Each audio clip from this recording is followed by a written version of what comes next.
하나님의 은혜와 평강이 여러분 삶에 가정에 함께 하시기를 예수님 이름으로 축원합니다. 우리 함께 인사하겠습니다. 주의 이름으로 사랑하고 축복합니다.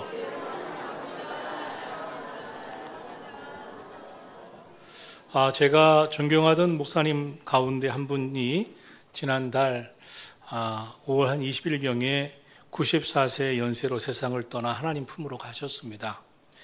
이분은 제가 육군 군목으로 입대했던 시절에 저희 목사들을 교육시키시던 목사님이셨습니다. 그때 하셨던 말씀이 목사는 하나님을 위하여 살다가 교회를 위해서 죽는 것이다 하면서 교육을 시켜 주셨습니다. 28살 젊은 목사였던 저는 그 말씀을 오늘까지 내 마음에 담고 평생 나는 정말 하나님을 위하여 살고 있는가? 나는 교회를 위하여 죽고 있는가? 그래서 늘 하나님을 위하여, 교회를 위하여 라는 마음가짐을 하면서 기도하며 살고 있습니다. 하나님을 위하여 살라. 교회를 위해서 살라. 이분은 정말 군목으로 평생 사시다가 은퇴하시고도 국방대학교 교회를 섬기시다가 돌아가셨습니다. 하나님을 위해서 살기 위해서 평생 주님과 결혼 생활 한다는 마음으로 혼자 사셨습니다. 그리고 돌아가실 때까지도 교회를 위해 사시다가 하늘나라를 가셨습니다. 정말 그 인생을 하나님께 바치셨습니다. 사람은 누구나 자기 인생을 그 무언가에 바치며 살아갑니다. 일제강점기에 조국의 독립과 자유를 위해서 온몸을 바치신 분들이 있습니다. 유관순 여사, 김구 선생님 같은 분들은 정말 조국의 독립과 자유를 위해 인생을 바쳤습니다. 어떤 분은 군인으로서 대한민국을 공산당의 손에서 지키려고 전쟁에 온몸을 바친 분들도 있습니다. 어떤 분은 교사로 평생을 살면서 교육계에 인생을 다 바친 분들도 있습니다. 어떤 어머니는 자신의 인생을 바치며 자식을 위해 살아가는 그런 어머니들도 있습니다. 베토벤이나 모차르트 같은 음악인들은 인생을 음악에 다 바쳐 살았습니다. 지난 5월 말에 우리 교회에 오셨던 잠비아 선교사님, 그 잠비아에서 키우던 많은 우리 잠비아 어린이 학생들과 같이 오셔서 공연도 하셨는데 이분은 자신의 인생을 잠비아 선교를 위해서 바친다고 하셨습니다. 평생 잠비아 선교를 위해서 살았는데 이제 다 접어두고 은퇴하고 돌아오려고 하니까 너무나 잠비아 선교가 아직 완전치 못해서 아들과 며느리를 설득해서 6월 말에 잠비아로 돌아와서 당신들이 늙어가서도 대를 이어 아들 목사 내외가 선교사가 되어서 잠비아 선교에 인생을 바친다고 했습니다. 노아는 평생을 방주를 만드는 일에 인생을 바쳤습니다. 하나님께서 죄로 인해서 병들어 버린 세상을 홍수 심판으로 바꾸신다고 하실 때 하나님께서 구원받을 사람들을 구원해내야 한다는 말씀으로 방주를 지으라고 하자 120년에 걸쳐 방주를 짓습니다. 그리고 노아는 구원받을 영혼들을 구원하고 또 많은 짐승들을, 많은 동물들을 방주를 통해 구원하는 일에 인생을 바쳤습니다. 출애굽의 지도자 모세는 200만 명이 넘는 백성들을 가나안 복지로 인도하기 위해서 40년 인생을 바쳤습니다. 홍해를 건넜습니다. 광야를 통과했습니다. 백성들은 늘 불평했고 원망했고 온갖 모욕적인 말을 그에게 했습니다. 그러나 모세는 하나님께서 명하신 사명이었기에 가나안 땅 앞 요단강 건너편까지 그 200만 명을 인도해내고 하늘나라로 갔습니다. 모세는 약속의 땅으로 그 백성을 인도하는 일을 자신 평생의 인생으로 바쳤습니다. 반면에 가룟 유다는 예수님을 은 30에 파는 일에 앞장서서 그 인생을 바쳤습니다. 예수님의 제자로 3년을 살았지만 자신의 생각과 예수님의 생각이 다르다는 것을 알게 된 그날부터 예수님을 죽이기 위해 붙잡으려고 혈안이 된 유대인들과 접촉하며 예수님을 팔려는 마음을 먹고 결국 돈을 받고 예수님을 파는 일에 그 인생을 바쳤습니다. 에서는 동생 야곱이 자신의 장자권과 축복을 속여 빼앗은 것을 뒤늦게 알고서 복수의 인생을 바쳤습니다. 동생 야곱을 죽이고야 내 마음이 풀릴 것이라고 하면서 20년 넘게 야곱이 돌아오기만을 동생 이 야곱을 죽이겠다는 심정으로 살았습니다. 그리고 동생 야곱이 고향으로 돌아온다는 소식에 400명의 군사를 데리고 나가서 동생을 죽이려 했습니다. 에서는 복수의 인생을 다 바쳤습니다. 사랑하신 성도 여러분, 여러분은 여러분의 인생을 어디에 바치고 있습니까? 여러분은 요즘 그 무엇에 가장 많은 시간을 할애하고 있고, 그 무엇에 가장 마음을 주고 있고, 그 무엇에 무슨 생각을 가장 많이 하면서 살아가십니까? 여러분이 여러분의 시간을 가장 많이 쓰고 있는 그 일이 정말 의미 있는 일이십니까? 여러분이 요즘 가장 많이 하고 있는 그 일이, 가장 많이 생각하고 있는 그 일이, 가장 마음을 두고 있는 그 일이 정말 뜻깊고 정말 복이 되는 삶으로 인도하는 일이십니까? 사람은 자신의 인생을 바치는 일을 하면서 삶을 살아갑니다. 그럼 사람들이 자신의 인생을 바치는 일이란 무엇이겠습니까? 그 사람이 가장 많은 시간을 사용하고 있는 그 일이야말로 자신의 인생을 바치는 일일 겁니다. 과학자들은 연구의 시간을 가장 많이 사용합니다. 그러므로 자신들이 연구하는 분야에서 과학이면 과학, 의학이면 의학, 천문학이면 천문학에 자신의 인생을 바칩니다. 어떤 분은 돈 버는 일에 인생을 바치는 분들도 있습니다. 열심히 돈을 벌고 통장에 돈이 쌓아지고 집을 더 크게 이사하고 땅을 사고 하는 것에 너무나 행복하고 돈 버는 일에 인생을 거시는 분들도 있습니다. 오늘 주신 말씀 로마서 6장 13절은 또한 너희 지체를 불의의 무기로 죄에게 내주지 말고 오직 너희 자신을 죽은 자 가운데서 다시 살아난 자 같이 하나님께 드리며 너희 지체를 의의 무기로 하나님께 드리라 라고 하였습니다. 성경은 뭐라고 말씀합니까? 너희 몸을 죄에 내주지 말아라. 너희 몸을 하나님께 드리라 라고 말씀하였습니다. 죄를 인격화했습니다. 죄를 인격화한 것은 죄를 주장하는 사탄에게 너희 몸을 내주지 말아라. 너희 몸을 하나님께 드려라 라고 말씀하고 있는 것입니다. 사람은 그 인생을 바치는 일이 있습니다. 사람마다 그 인생을 바치는 그 무언가가 있습니다. 자신의 인생을 내어주는 일이 있습니다. 자신의 마음을 내어주는 일이 있습니다. 자신의 시간을 내어주는 일이 있습니다. 그런데 성경은 너희는 사탄에게 너희 몸을, 너희 인생을 내주지 말라. 너희 인생을 마귀가 시키는 죄짓는 일에 시간을 쓰면서 살지 말라 라고 말씀하고 있습니다. 마귀가 시키는 죄짓는 일에 너희 인생을 바치지 말라 라고 말씀하고 있습니다. 그럼 무슨 말씀입니까? 너희 몸을 하나님께 드려라. 의의 도구로 드려라 라고 말씀하고 있습니다. 사울왕은 다윗에 대한 시기와 질투에 인생을 바쳤습니다. 다윗이 골리앗을 쓰러뜨리자 백성들이 사울은 천천히요 다윗은 만만히로다 라고 노래를 불렀습니다. 그 노랫말이 이 사울왕의 마음에 들어오자 감정의 병이 들었습니다. 그리고 남은 생애를 다윗을 질투하고 시기해서 그 미움을 벗어내지 못하고 마귀가 시키는 대로 다윗 죽이는 데 혈안이 되어 인생을 바쳤습니다. 그러나 결과는 어떻게 되었습니까? 마귀의 계획대로 사울왕이 평생을 다 바쳐 산 인생대로 다윗을 해쳤습니까? 그렇지 않았습니다. 하나님의 뜻대로 되었습니다. 오히려 사울왕은 비참하게 죽고 다윗은 이스라엘을 가장 위대하게 만든 임금이 되었습니다. 성경은 우리에게 성전에 올라와 예수님을 나의 구주로 믿고 영접하여 하나님을 하늘에 계신 나의 하나님 아버지라고 믿는 너희는 하나님이 택하신 자녀란다.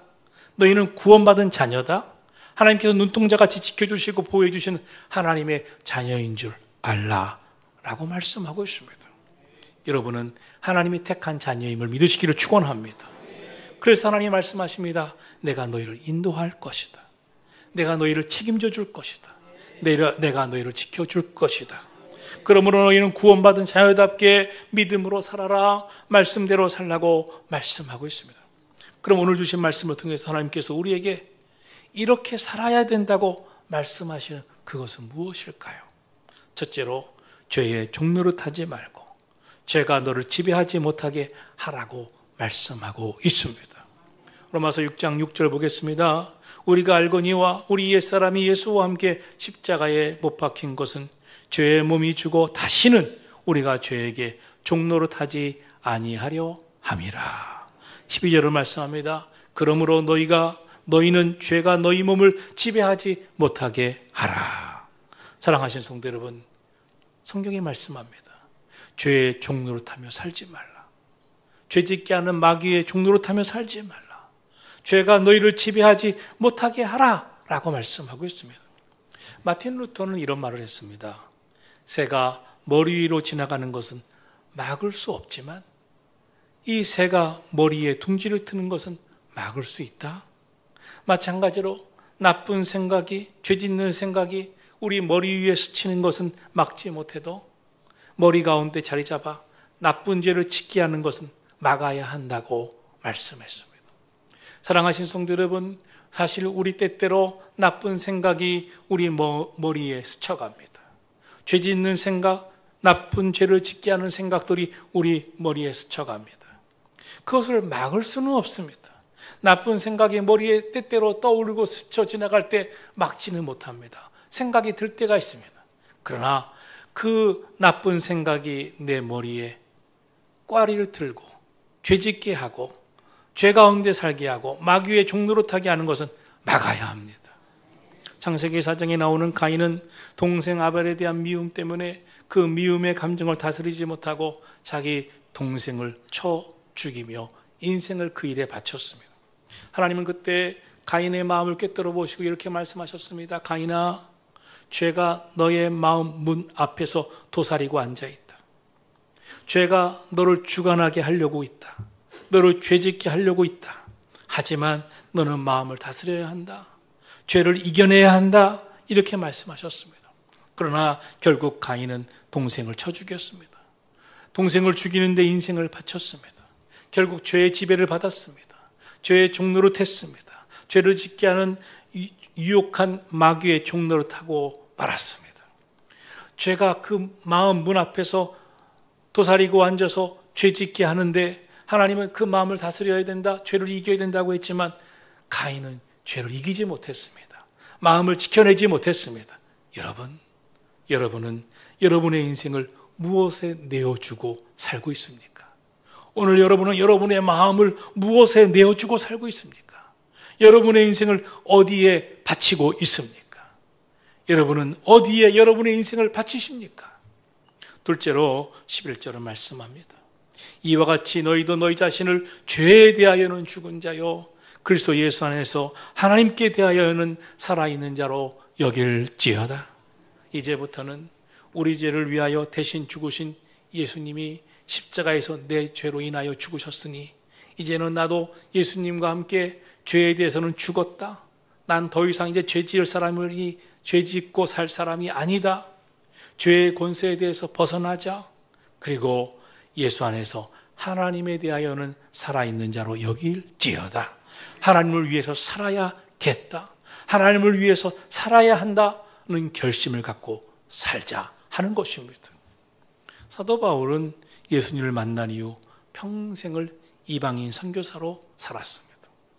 로마에 가서, 갈라디아에 가서, 에베소에 가서, 빌립보에 가서 교회를 세우고 많은 영혼을 구원했습니다.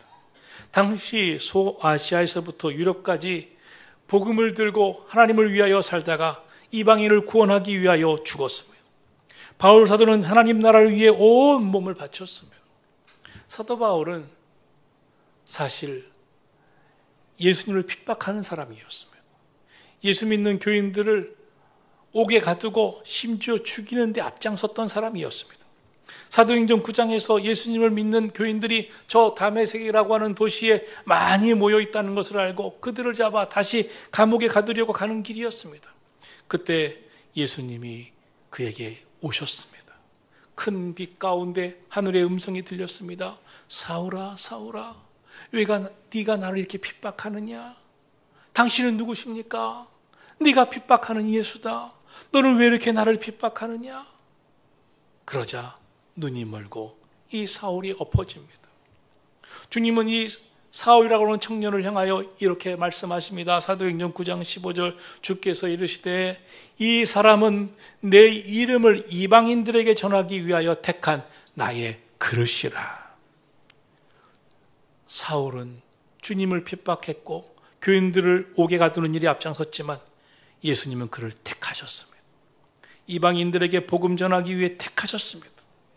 그것을 깨달은 사도 바울은 정말 남은 평생을 하나님을 위해서, 이방인을 주님께로 인도하기 위해서 그 평생을 살았습니다. 그리고 이렇게 고백했습니다. 이제 나는 죄에 대하여는 죽은 자요, 하나님께 대하여는 산 자로 여기며 살겠습니다. 나는 이제 죄와 까짝하는 일을 하지 않고 살면서 하나님을 위해서 사는 그 일을 힘쓰며 살겠습니다. 사랑하신 성도 여러분, 여러분은 여러분의 인생을 무엇에 거십니까? 여러분의 인생을 누구를 위해 내어주고 있습니다. 여러분의 인생을 무엇을 위해 바치고 있습니까? 셋째로 성경은 말씀합니다. 너희의 몸을 하나님의 일을 위하여 쓰임받는 도구로 드리라 라고 말씀하고 있습니다. 13절입니다. 또한 너희 지체를 불의의 무기로 죄에게 내주지 말고 오직 너희 자신을 죽은 자 가운데서 다시 살아난 자 같이 하나님께 드리며 너희 지체를 의의 무기로 하나님께 드리라 라고 말씀하였습니다. 여러분, 저와 여러분은 우리 몸을 마귀에게 내어주어 불의의 무기가 되게 하면서 살아야 되겠습니까? 아니면 의의 무기로 하나님께 드려서 하나님께서 기뻐하신 일을 하며 살아야 되겠습니까? 삼손이라는 사람이 있었습니다. 삼손은 하나님께서 특별히 힘과 능력을 부여해 주셨습니다. 그리고 그 힘과 능력으로 블레셋 사람들을 무너뜨리고 하나님의 백성을 지키고 복 있는 인생 되게 하도록 쓰임받게 해 주셨습니다. 그런데 어느 날부터 이 삼손이 하나님 주신 힘과 능력을 여성들을 품고 노는 일에 빠져서 그 인생을 정욕에 바쳐버렸습니다. 그리고 들릴라라고 하는 블레셋 여인에게 마음을 다 주고 노는 일에 빠져서 이 들릴라에게 하나님과 삼손만의 신비한 비밀, 그 힘과 능력의 비밀이 머리카락에 있다는 것을 그만 발설하고 말아서 들릴라가 이 머리카락을 다 자르고 삼손에게 힘을 잃게 하고 블레셋 사람들은 그를 끌고 가서 짐승이나 돌리는 연자맷돌을 돌리면서 손가락질을 당하게 만들었습니다. 하나님을 위해 살라고 힘과 능력을 주셨는데, 택함받은 주의 백성들을 위해 살라고 힘과 능력을 주셨는데 들릴라를 비롯한 여성들과 놀기 위해서 인생을 정욕에 다 바쳐버렸습니다. 사랑하신 성도 여러분, 여러분은 여러분의 인생을 무엇에 바치고 있습니까? 집사님 한 분이 사업이 참 잘 돼서 바쁘다 보니까 그렇게 잘 나오던 교회도 멀리하게 되었습니다. 인생이 어려울 때는 늘 교회 나와서 하나님 축복해달라고 기도했는데 삶이 사업이 잘 되다 보니 교회를 멀리하게 되었습니다. 그러던 어느 날 배가 아프고 몸에 이상한 증세가 생겨서 병원에 혈당 검사와 초음파 검사를 받게 됩니다. 그랬더니 간에서 물이 흐르고 상당히 부패한 상태라고, 위급하다고 큰 병원에 가라고 했습니다. 큰 병원에 가보니까 다시 정밀 검사를 하라고 했습니다. 간 전체에 암세포가 확산되어서 수술은 불가능하고 간암 말기라고 말했습니다. 체중이 순식간에 20-30kg가 줄었습니다. 항암 치료로 인해 머리털은 다 빠졌습니다. 의학으로는 더 이상 고칠 방법이 없다고 했습니다. 그때 그는 정신이 번쩍 들었습니다. 내가 하나님 앞에 벌 받은 거야. 나는 죗값으로 징계받는 거야. 이런 생각이 들면서 나는 그동안 많은 축복을 받았지만 하나님께 감사하지 못해서 돈 하면서 세상으로만 나갔어. 돈을 잘 벌다가 보니까 잘 드리던 예배도 소홀히 하고 세상 친구들과 사귀가면서 죄와 짝하며 살았던 것입니다. 하나님을 멀리했던 것입니다. 지난 날을 생각하니 자기도 모르게 눈물이 주르르 흘렀습니다. 병원에서 고칠 수 없을 바에 어차피 죽을 목숨 하나님께 예배나 실컷 드리고 기도하다가 봉사하다가 천국이나 가야 되겠다고 생각하며 교회에 나와 열심을 냈습니다. 그러다가 은혜를 받아서 20일을 작정 금식 기도를 시작합니다. 새벽 예배부터 아침 예배, 오후 예배, 저녁 예배, 철야 기도 하루에 예배들을 계속 드리기 힘썼습니다. 예배 사이에 개인 기도 시간에 굳은 살이 박힐 정도로 하나님 앞에 죽자사자 열심히 기도도 드렸습니다. 그리고 시간이 날 때마다 봉사를 조금이라도 천국 가겠다는 심정으로 했습니다. 그런데 금식 14일이 되는 날 숨이 끊어질 듯한 통증과 함께 뜨거운 열기가 하복부를 감싸면서 온몸에 큰 뭉클한 핏덩어리가 한꺼번에 쏟아져 나왔습니다. 그 마음이 편안해졌습니다. 하나님께서 긍휼과 자비를 베푸시는 것을 느끼는 마음이었습니다. 금식을 마치고 간암 말기 판정을 내렸던 병원으로가 재검진을 받았습니다. 그런데 의사도 간암 말기는 치료가 불가능한 병인데 아주 작은 흔적만 남은 채 오히려 깨끗해져 버렸습니다 라고 하면서 놀라워했습니다. 그는 하나님이 살아계신 증거를 나에게 보여주셨으니 이제는 더 이상 하나님을 떠나지 아니하고 시험 들지 아니하고 믿음으로 살겠다고 결심하며 정말 충성하는 집사님이 되었습니다. 여러분, 인생을 누구 위에 내주겠습니까? 여러분의 인생을 무엇 위에 바치겠습니까? 바라기는 여러분의 인생을 주님 위에 살기를 예수님의 이름으로 축원합니다. 여러분의 인생을 뜻깊고 아름답고 복된 일에 바치시기를 축복합니다. 여러분 삶을 세상 속에 방치하지 말아야 합니다. 우리 연약한 인생입니다. 신앙생활 하다가 세상에 빠져버리면 쉽게 마귀의 종로를 타고 죄의 지배를 받고 세상에 빠지는 사람들이 있습니다. 세상에 빠지면 그때는 자신이 얼마나 연약한 인생이요, 얼마나 쉽게 불의의 도구가 될 수 있는가 뒤늦게 깨닫습니다. 내가 이 정도 신앙생활을 했으니 세상에 빠져도 믿음 생활은 잘할 거야, 예배 잘 드릴 거야 생각하지만 그렇지 않습니다. 대부분의 사람들이 자기 자신의 연약함, 쉽게 세상에 방치되어 죄와 짝하고 죄의 종로를 타는 것을 알지 못하기 때문에 스스로 세상 속에 방치하며 살아갑니다. 여러분, 믿음으로 하나님이 붙드시는 인생을 살아가기를 예수님의 이름으로 축원합니다. 우리는 하나님께서 붙드시는 은혜의 삶을 살기 위해 그 믿음의 노력을 일평생 멈추지 말아야 합니다. 무엇보다 중요한 것은 하나님께 더 가까이 나가는 믿음이 필요합니다. 그렇지 않으면 누구도, 저나 여러분 어느 누구도 다 타락할 수밖에 없습니다. 그래서 바울은 말했습니다. 그런즉 선줄로 여기는 자는 넘어질까 조심하라. 나는 이 정도면 괜찮아. 나는 절대 마귀의 시험에 빠지지 않을 거야. 나는 절대로 죄의 종로로 타지 않을 거야 라고 사도 바울은 자신을 과신하지 않았다는 것입니다. 늘 선줄로 여기는 자는 넘어질까 조심하라. 내가 선줄로 여기면, 교만하면 난 넘어져. 나는 죄에 빠져. 그래서 사도 바울은 이런 고백을 합니다.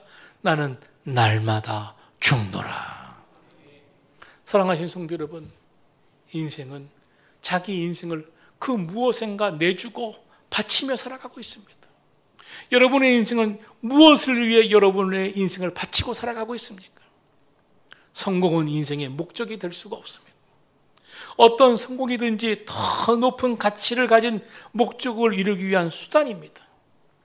소중한 인생을 가치 있는 것에 사용하지 않고 죄에게 내어주고 좀 성공했다고 세상에서 방치한 채 허무한 인생, 낭비하는 인생, 허비된 인생 사는 사람들이 얼마나 많습니까? 조금 인생이 좋아졌다고 성공했다고 죄와 짝하는 인생들 얼마나 많습니까? 하나님은 인간을 창조하셨을 때 하나님의 영광을 위한 삶의 존재의 목적을 분명하게 하시면서 창조하셨습니다. 그러나 죄로 인해 눈이 어두워져 세상에서 삶을 허비하고 마귀에 끌려 죄의 종로를 타며 시간을 허비하며 의미 없게 살아가는 인생들이 얼마나 많은지 모릅니다. 우리 다시 한번 생각해 봐야 합니다. 나는 나의 인생을 어디에 내어주고 있는가? 나는 나의 인생을 무엇을 위해 바칠 것인가? 나는 나의 인생을 무엇을 위해 바치며 살아가고 있는가? 인간은 무엇인가를 지금도 섬기며 삽니다. 어디엔가 내 삶을 바치며 살아갑니다. 지금도 의미 없는 일에 인생을 바치는 성도들 많습니다.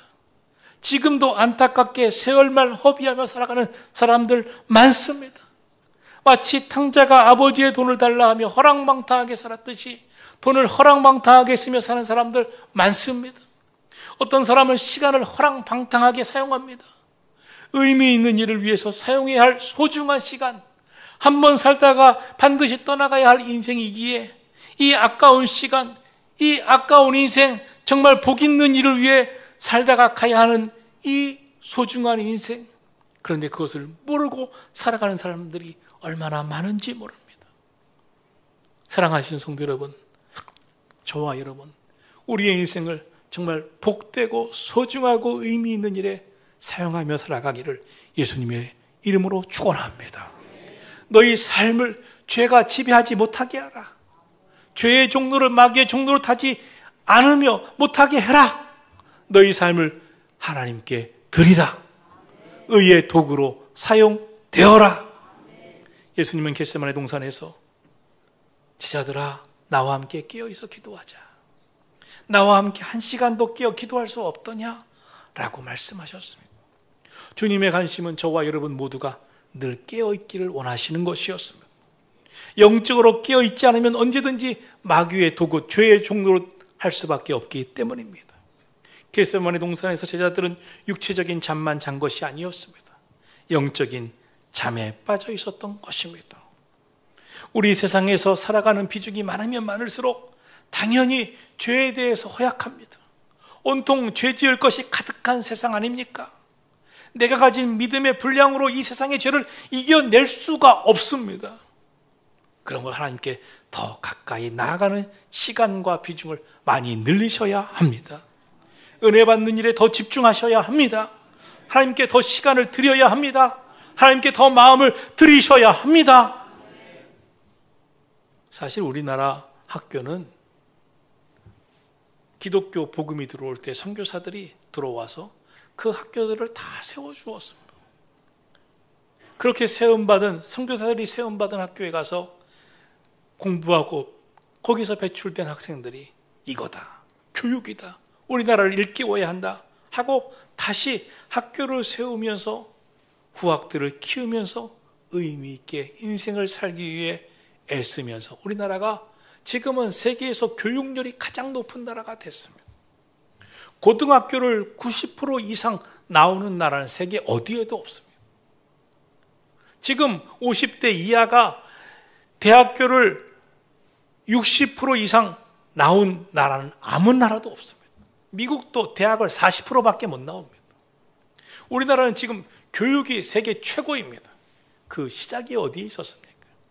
인생을 복음 전하기 위해 이 대한민국까지 목숨 걸고 와서 수많은 선교사들이 죽어가면서 학교를 세우고 학교에서 교육을 시키고 하나님 말씀을 전했던 저들의 인생을 하나님께 바쳤던 그 인생이 오늘 대한민국을 살렸습니다.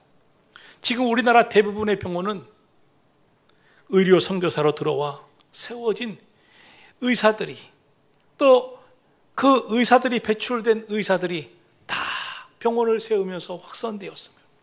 그 선교사들이 환자들을 치료하고 예수님의 마음으로 그 영혼을 치료하며 기도해주고 복음을 전하면서 한국의 의료 수준을 높였습니다. 한국의 모든 병원들은 의사들이 선교사들로 들어와서 시작되었습니다. 지금 대한민국의 의료는 세계 최고입니다. 세계 어디에도 가서 그날 예약 없이 의사를 만나서 고칠 수 있는 나라는 대한민국밖에 없습니다. 미국도 카나다도 며칠 정도의 예약을 해야만 의사를 만날 수 있습니다. 왜입니까? 자신의 인생을 하나님께 바치면서 의료 선교사로 이 땅에 와서 주님의 마음으로 자신의 인생을 바치는 이들이 이 나라를 교육적으로도 의료계에도 이 나라를 살렸습니다. 우리는 우리의 인생을 무엇에 바치겠습니까? 지금도 하나님은 우리에게 말씀하고 있습니다. 너희 자신을 하나님께 대하여는 살아있는 자로 여길지어다. 하나님을 위하여 더 살아야 되겠다는 결심을 갖고 살라는 것입니다. 또한 말씀하십니다. 너희 몸을 죄에게 내주지 말라. 오직 너희 자신을 하나님께 드려라. 너희 지체를 의의 도구로 하나님께 드리라. 이제는 죄의 종로로 타는 일에 인생을 바치지 말라. 이제는 마귀의 종로로 타며 인생을 살지 말라. 인생을, 시간을, 삶을 죄에게 내어주지 말라. 마귀에게 내어주지 말라. 이제는 하나님께 우리 자신을 드리고 우리 몸을 의의 도구로 드리면서 가장 복되고 가장 멋지고 가장 의미 있는 복된 일을 위해 살아가라. 사랑하신 성도 여러분, 우리 모두 내 인생을 무엇을 위해 바치겠습니까? 오늘 성경은 말씀합니다. 너희 몸을 하나님께 드리라. 그렇게 살아가기를 주의 이름으로 축원합니다. 기도하겠습니다.